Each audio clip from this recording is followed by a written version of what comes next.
There's different kinds of angels, and we know that there's 9 levels of angels, 9 different kinds of angels, which adds a deeper complexity to this thing of angels, doesn't it? Yeah, well, the idea of the sort of hosts of angels, or the ranks of angels, does come from Paul, the idea that there's thrones and dominions and powers. Someone like Augustine is a little reticent to say more. He says, we know that there are different types of angels, but we don't know sort of what they're assigned to. So that really comes more in the sort of 5th century with an author called Pseudo-Dionysius. He has this celestial hierarchy and sort of does some speculating on the ranks of angels. So that's sort of a little bit more in the realm of speculative theology rather than biblical. But something you said reminded me that even this word we use, angel, all the time. The word angel means messenger, and so that's really sort of the base level of their identity vis-a-vis human beings. And Augustine and the Catechism talk about how the word angel signifies sort of their job rather than their nature. So the word angel isn't quite like human, even though we kind of use it that way. Yeah, we do, and I think that is important, that the angels are messengers, and they're, in a sense, they're doing a great courier service between heaven and earth. And I think of Jacob, where he has a dream in Bethel, and of course he names it Bethel, which means the house of God, after this dream, but he sees angels on a ladder, ascending and descending between heaven and earth at that point. And of course, so you have this idea of the angels being intermediaries, and helping to guide human beings by God's command, right? There's a sort of beautiful lesson in there for us in the sense that John the Baptist is called an angel, and the fathers thought that Christ, of course, was the angel of great counsel, because they're all messengers. Jesus is the messenger and the message, so he's special, and John the Baptist is sort of the chief messenger. But if you think about it, God doesn't need angels. God doesn't require a courier service. So when you think about it that way, the angels are really part of the sort of incarnational economy. They're part of God's plan, just like we are. And so it's sort of proper to their nature, proper to their sort of joy in life to serve God. And so it's really a service that they're doing for us, because angels are actually better than us in a lot of ways. And so starting from the name, that's where the Catechism really starts in kind of contemplating how we should think about the angels. I like that idea that the angels are messengers, and that's their mission. And of course, John the Baptist has a mission to be a messenger. He's not an angel, but he's a messenger, so he has that role. And I think sometimes people get confused. Do we become angels later on? But angels are different than humans. They are a different creature altogether in God's creation. They're purely spiritual creatures, whereas we're corporeal and spiritual. We have a soul and a body. Right, so angels and human beings are sort of the 2 types of rational creatures, but we don't just become angels. And yet there's a sort of parallel between the mission that we have and that angels have, because the word apostle also means to be sent out. Yeah. And so Augustine likes to point this out. He likes to really parallel angels, prophets, and apostles, and we all have the same message, which is the incarnation, and kind of all share in that mission in our different states. I love that image, Liz, because when you look at the Gospel of John and Jesus saying, as the Father has sent me, so now I send you, I think people don't realize what a momentous event that is, because for Jesus, making the new covenant and sending the apostles out on mission for them to be sent, he's commissioning them. He's giving a role to the disciples that was given to the angels in the old covenant.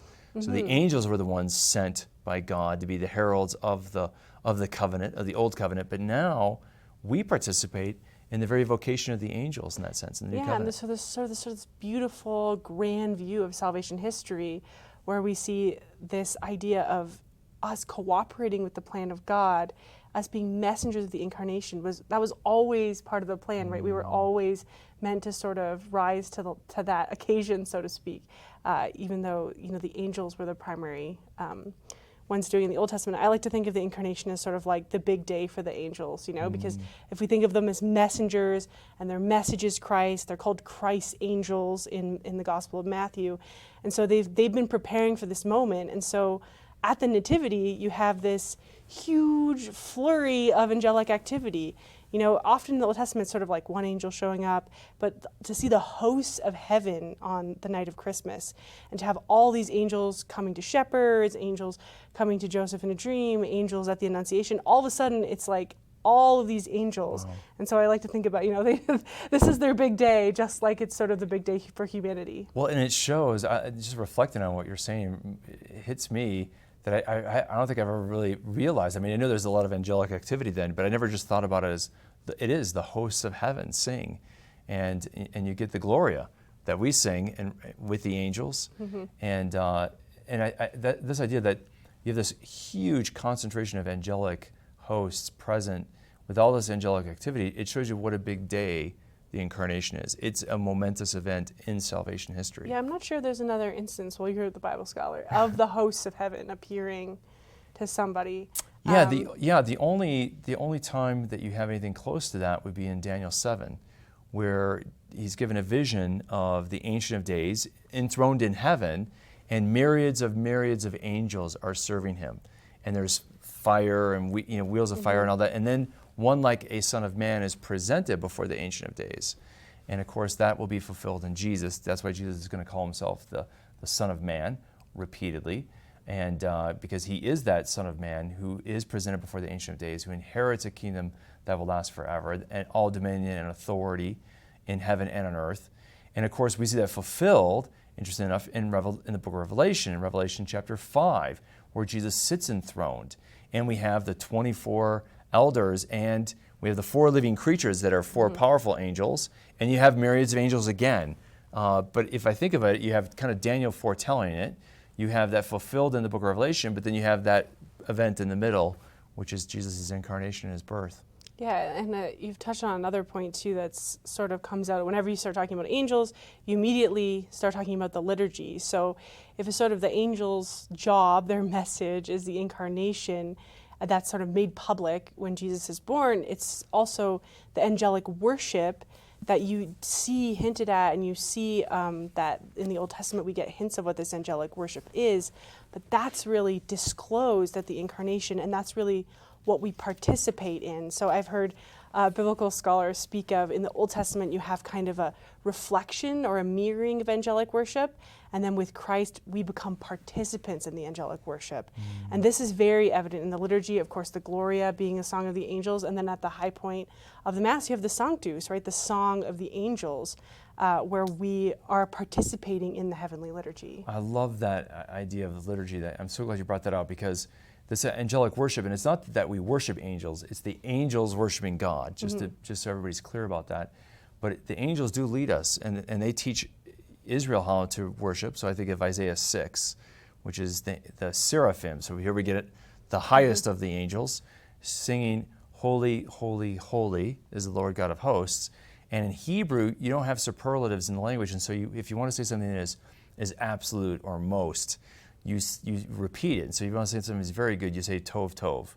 If you want to say something that's excellent, you say tov, tov, tov. And so the idea that it's holy, holy, holy, that the angels are singing, means that God is absolute holiness. He's the most holy. And so you see that great image of the angels giving worship. And in a sense, you have that in Revelation 4, where you have the Old Covenant liturgy in Revelation chapter 4, where they're singing and giving praise to God as Creator. And then in Revelation chapter 5, the Lamb of God comes, who takes the scroll from the right hand, and he can open it.